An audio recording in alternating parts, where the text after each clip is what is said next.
Zahvaljujem potpredsjedniče, uvažena državna tajnice.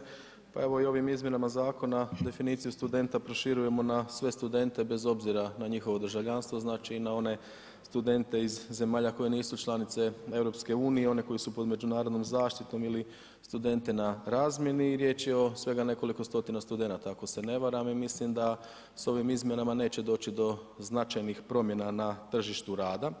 Međutim, najveća promjena koju smo unesli zapravo sa izmjenama zakona odnosno zakonom pred nešto više od godinu dana bila je ta da smo i izvanrednim studentima omogućili ostvarivanje rada putem studentskih ugovora i tada smo baratali sa cifrom od, ako se ne varam, oko 40.000 izvanrednih studenata. I danas me zanima imamo li povratne informacije koliko je izvanrednih studenata zapravo ostvarilo to pravo i kakve su nam zapravo povratne reakcije sa samoga tržišta rada. Zahvaljujem. Hvala.